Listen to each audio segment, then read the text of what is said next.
નમસ્કાર. આજે અમે આવ્યા છીએ ટિન્ટોયમાં. શામળાજીથી થોડુંક નજીક ગામ છે. એક સેલ્ફ તૈયારી કરતો કરતો ઉમેદવાર છેક સુરત પહોંચે છે અને આજે કોન્સ્ટેબલ સુધીની સફર સર કરે છે. તો આજે અમારા જ એક ઉમેદવાર, અમારો જે ખાસ સ્ટુડન્ટ, ખાસ વિદ્યાર્થી જે અમારી ઓફલાઈન બેચમાં રહીને અભ્યાસ કર્યો છે અને સેલ્ફથી કોન્સ્ટેબલ સુધીની શું સફર રહી છે, આજે એની માટે એક સરપ્રાઈઝ વિઝિટ છે અમારી, અને એ વિઝિટમાં આજે આપણે એક ઉમેદવારની મુલાકાત કરીશું. નમસ્કાર. આપણે જે ટિન્ટોયની મુલાકાતે આવ્યા હતા અને જે ઉમેદવારને મળવાની વાત હતી એ છે અમારો ટાઈગર. આમ તો એનું નામ પ્રિન્સ છે. એનું મૂળ અહીંયા કડીથી એ લોકો અહીંયા આવ્યા છે અને અહીંયા આવીને ટિન્ટોયમાં ઘણા સમયથી રહે છે. આજે આપણે એની પાસેથી એ જાણવું છે કે એની ટિન્ટોયથી સુરત અને સુરતથી કોન્સ્ટેબલ સુધી ગાંધીનગર ડીબીની કેવી રીતના સફર રહી. અને આ એક એવી માહિતી છે કે જેનાથી તમારે મેન્ટલી કેટલું પ્રિપેર રહેવું, શારીરિક માણસ કેટલો પ્રિપેર રહી શકે છે, એની પણ આજે તમને માહિતી મળશે. અને એક તમારો જે સચોટ નિર્ણય ને દ્રઢ નિર્ણય હોય છે ને, એ તમને સરકારી ઓફિસર કેવી રીતના બનાવી શકે છે, એની આજે આપણે માહિતી લઈશું. તો સૌથી પહેલાં તો ટાઈગર, તારી જે કોન્સ્ટેબલની મતલબ ડીવી તે હમણાં કરાવ્યું છે અને મને ખ્યાલ છે ત્યાં સુધી 140+ માર્ક્સ છે તારા, અને મને લાગે છે ત્યાં સુધી બી નથી હારું તારું કન્ફર્મ છે, એમાં કોઈ રૂકાવટ આવશે નહીં. મેડિકલી તું, હું જાણું છું ત્યાં સુધી ફિટ છો. તો એ આખી સફર આપણે આપણા જે ઉમેદવારો છે, આપણને જે જોવે છે એને જણાવવાની. તો મારો પહેલો સવાલ એ છે કે ગામમાં હું આવ્યો ત્યારથી જોઉં છું કે બધી બાજુ ઘણા બધા છોકરાઓ છે, તો એ છોકરાઓની વચ્ચે તને કોન્સ્ટેબલનો વિચાર કેવી રીતના આવ્યો? પહેલાં તો સર હું આર્મીની તૈયારી કરતો હતો. પછી આર્મીમાં કોરોનાના લીધે વેકેન્સી ના આવી. કોરોનાથી વેકેન્સી ના આવીને એ જ 21 વર્ષ ક્રોસ થઈ ગઈ. પછી એક મિત્ર મને મળ્યા ગામમાં, તો એને કીધું કે તું કોન્સ્ટેબલની તૈયારી કર. તો મારે એમ જોબની બહુ જરૂર જ હતી, તો ગમે એમ લાગીને કોઈ બી જોબ મળી જાય. તો મેં કોન્સ્ટેબલમાં ફોર્મ ભરી દીધું. કોન્સ્ટેબલમાં ફોર્મ તો ભરી દીધું, કોઈ બી એક્ઝામનો કોઈ આઈડિયા નહોતો. પહેલી જ એક્ઝામ હતી ગુજરાત ગવર્મેન્ટની કોન્સ્ટેબલની. એમાં ના તો સિલેબસની ખબર પડતી હતી કે ના તો કઈ બુક્સ વાંચવી, કયો કોર્સ લેવો, એ કંઈ ખબર નથી પડતી. પછી એ ભાઈ કહેતા હતા એ પ્રમાણે મેં થોડું થોડું શરૂઆત કરી, ફોર્મ ભર્યું. પછી એમ કરતાં કરતાં ક્યારે આ 2025 આવી ગયું, 5 વર્ષ નીકળી ગયા, કંઈ ખબર જ ના પડી. અચ્છા, શરૂઆતમાં જ્યારે 2021માં કોન્સ્ટેબલની પ્રિપેરેશન શરૂઆત કરી ત્યારે એમાં બે પડાવ હોય છે, રનિંગ અને એક્ઝામ. તો પહેલો મુદ્દો એ છે, રનિંગ થઈ ગયું હતું કે નહોતું થયું? રનિંગ તો હું પહેલેથી જ આર્મીની તૈયારી કરતો હતો, એટલે રનિંગ તો હું બહુ લાંબા ટાઈમથી કરતો હતો. 2020 આસપાસથી મેં રનિંગ ચાલુ રાખ્યું હતું, ત્યારનું બંધ જ નહોતું કર્યું.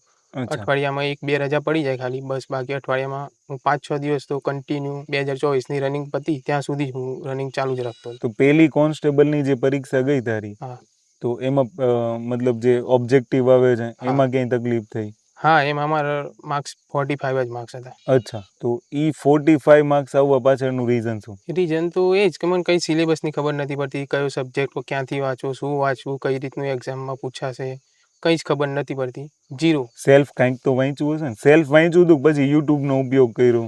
સેલ્ફ, હા, યુટ્યુબ પર જે લેક્ચર આવે એ જોતો હતો અને અમુક બુક્સ વાંચતો હતો. એ બુક્સમાંથી કંઈ યાદ રહે ના રહે, એક્ઝામ ઓરિએન્ટેડ કયું વાંચવું ના વાંચવું, કંઈ ખબર નથી પડતી.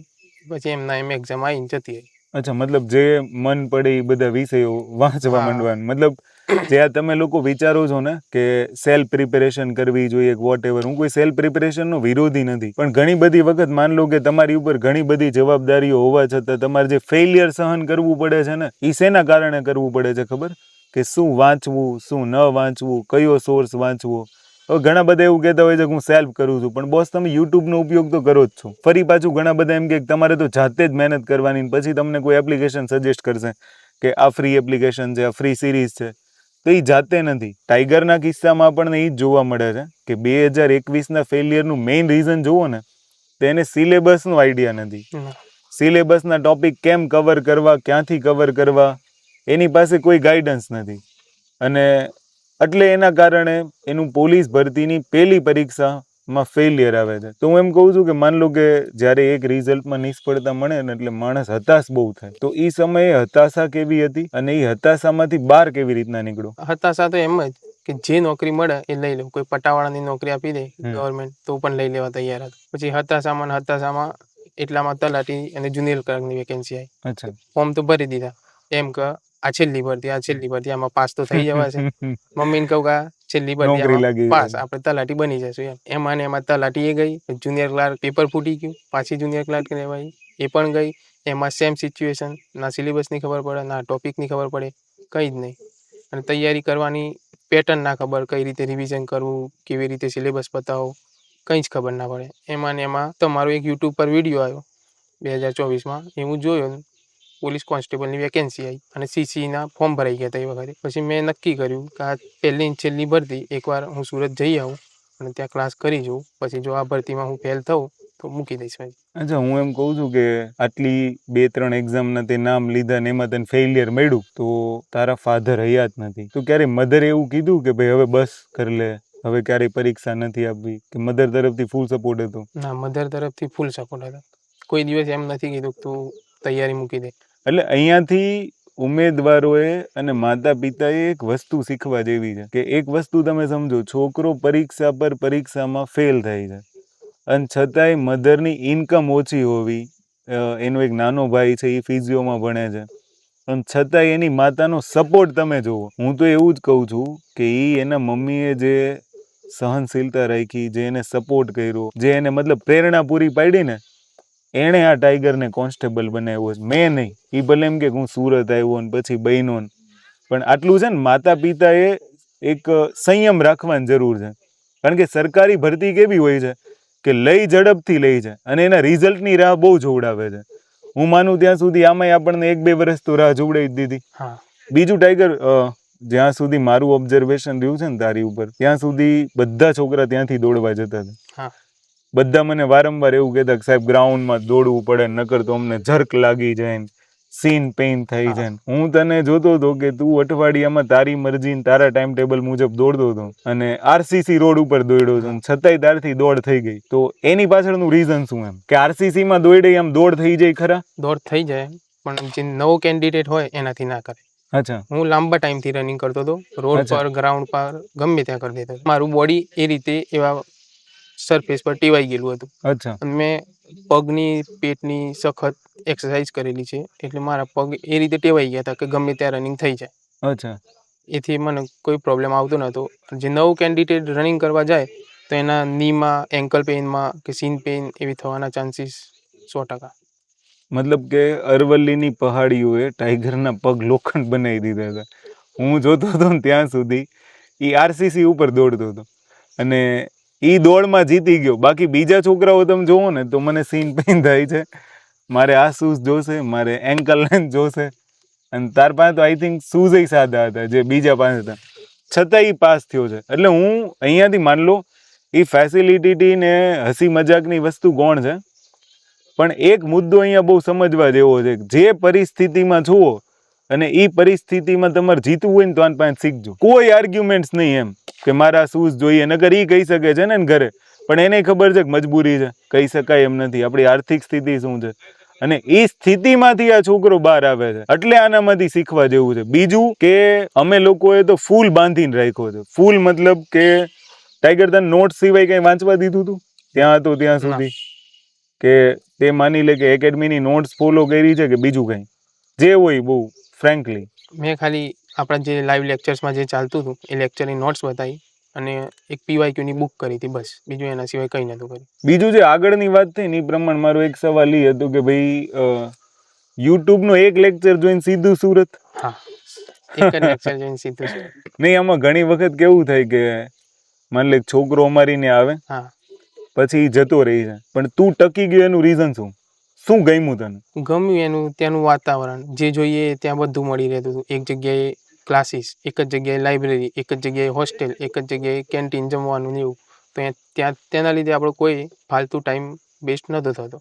મને લાગ્યું કે આ જગ્યા મારા માટે સારી છે. અને તું કેટલો ટાઈમ રોકાણો હોય છે એપ્રોક્સિમેટલી? 7-8 મહિના. મતલબ પરીક્ષા સુધી? હા. હું વારંવાર તમને બધાને એ જ કહું છું, 8 મહિનાનો સંયમ, એ અમારું ટાઈમ ટેબલ તમે ગમે ત્યાં જોજો એટલે તમને ખબર પડશે. એ 8 મહિના એક તો એને ઘરની પરિસ્થિતિ સાચવવાની, વારંવાર એના મધરની કેર કરવાની, એ વચ્ચે અવર જવર કરે છે, મતલબ સુરતથી અહીંયા છે શામળાજી સુધી એનું ટિન્ટોય ગામ આવ્યું છે, વારે ઘડી એને મધર બીમાર પડે તો આવવાનું થઈ છે.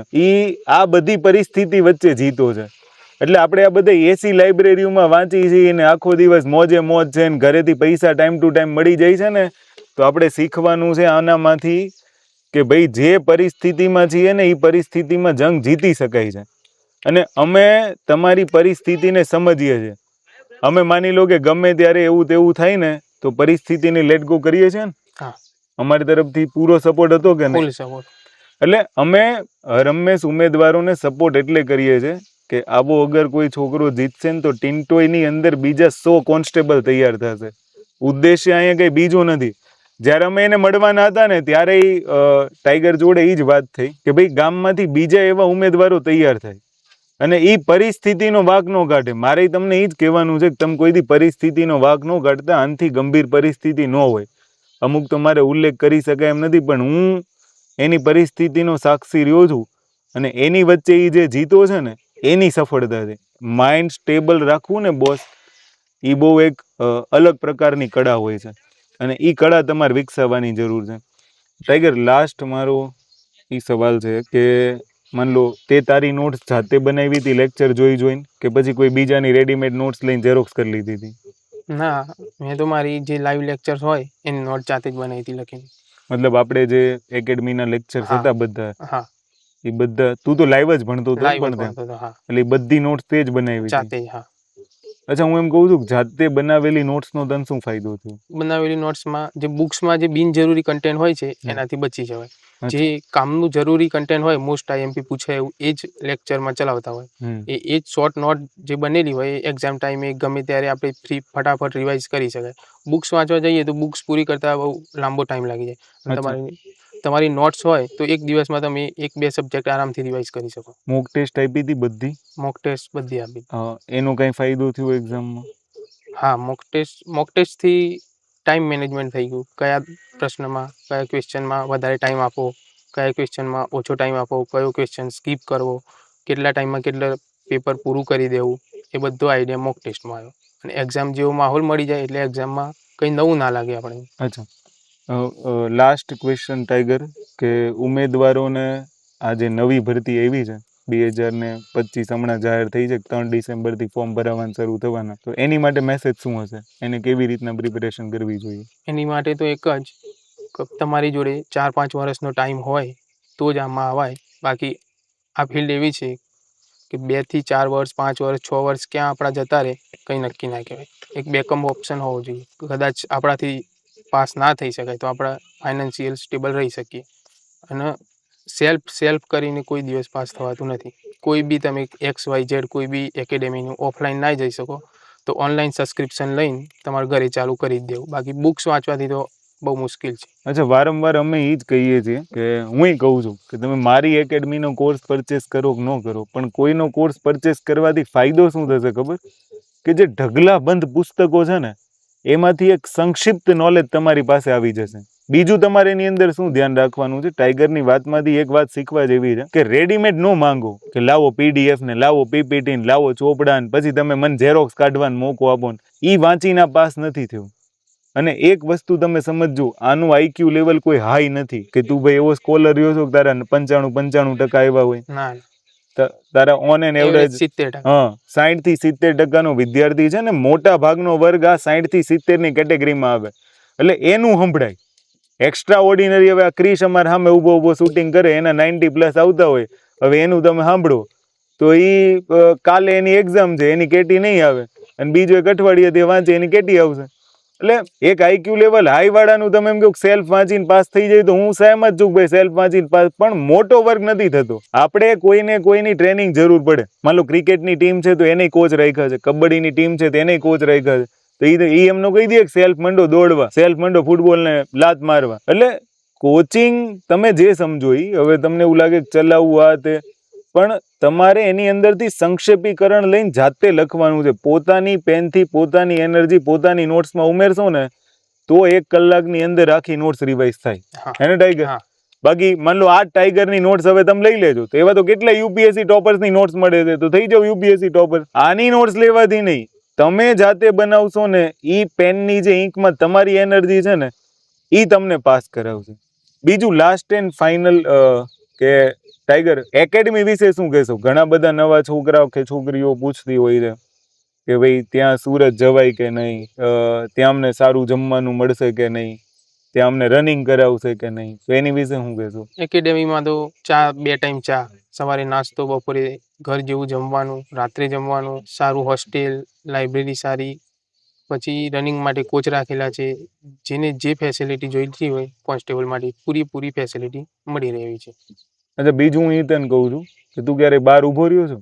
નું આવડું હોય ને ટેસ્ટમાં ઓછા માર્ક આવતા હતા ત્યારે ઊભા વંચાવતા હતા. એટલે ઊભા વાંચ્યું છે ખરા હા. ને? એટલે હું તમને એ જ કહું છું કે ઊભા વાંચ્યું છે. અડધાને તો ગ્રીલની બહાર હાથ કાઢીને વંચાયું છે. એવી રીતના જ્યારે તમે તમારી માટે લડવા માટે તૈયાર થશો ને ત્યારે તમે કોન્સ્ટેબલમાં જીતશો. અધરવાઇઝ દુનિયાની કોઈ તાકાત તમને જીતાડી નહીં શકે. એટલે મેન્ટલી, શારીરિક બધી જ રીતના પ્રિપેર રહેવાનું. આર્થિક પરિસ્થિતિ એની નબળી હતી, એ ભણવામાં એવરેજ સ્ટુડન્ટ છે, એવું નથી કોઈ હોશિયાર સ્ટુડન્ટ છે ને સ્કોર કરી ગયો છે.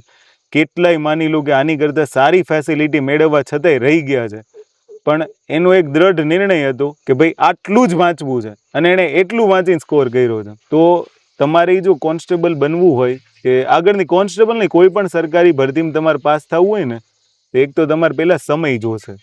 કારણ કે ઓન એન એવરેજ માન લો કે 23 આજુબાજુ આ બધી શરૂઆત થઈ છે અને આજ 25 પૂરો થવા આવ્યો છે, એટલે 2 વર્ષ હજી ગણીને ચાલો કે 26માં ફોર્મ ભરાવે, 25ના એન્ડમાં ફોર્મ ભરાવે એટલે 27 આજુબાજુ નોકરીની આશા રાખવાની.